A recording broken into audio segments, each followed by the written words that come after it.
Ready. Good evening. I am Paul Dugan, Superintendent for Washoe County School District.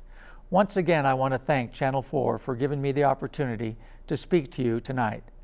I want to talk to you this evening about a looming crisis and to ask that you join with educators, school board members, and others across this state to implore our state legislature to do all that they can to minimize this crisis.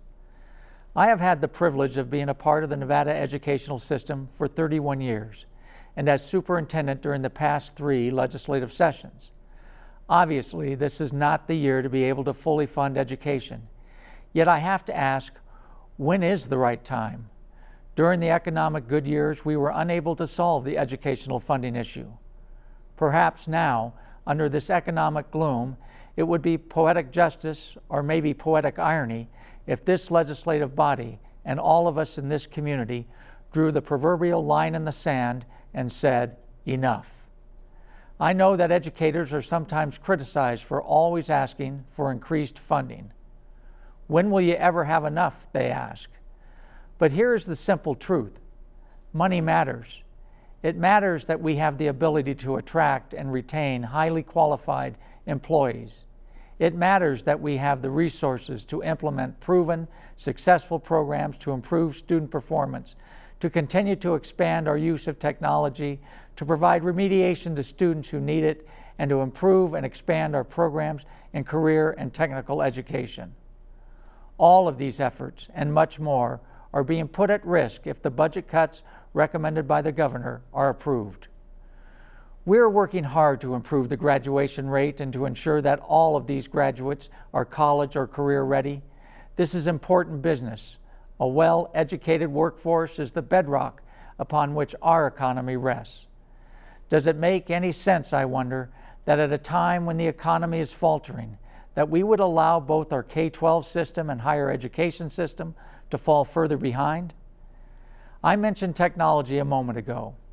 A recent report in Education Week called Technology Counts compared Nevada to other states in the use of technology. They graded us a D+. Why does this matter? It matters because only well-educated citizens can make effective use of improved technologies, and we are not measuring up.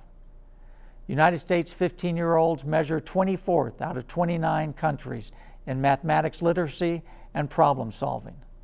A solid match between education and technology will lead to stronger economic growth, and the better that match is, the more equitably that growth will be distributed. In Thomas Friedman's best-selling book, The World is Flat, he offers this advice to his own daughters. Girls, when I was growing up, my parents used to say to me, Tom, finish your dinner. People in India and China are starving. My advice to you is, girls, finish your homework. People in India and China are starving for your jobs. Our legislators are required to pass a balanced budget. They cannot spend money they do not have, and some level of cuts are inevitable. But before discussing how and where to make those pending cuts, I need to step back and remind everyone that Nevada's school districts already cut their budgets by 4.5% in October of 2008, reducing funding for K-12 education by $92 million. Further cuts from the last special session brought the total cuts to over $173 million. Now we are being asked to do more.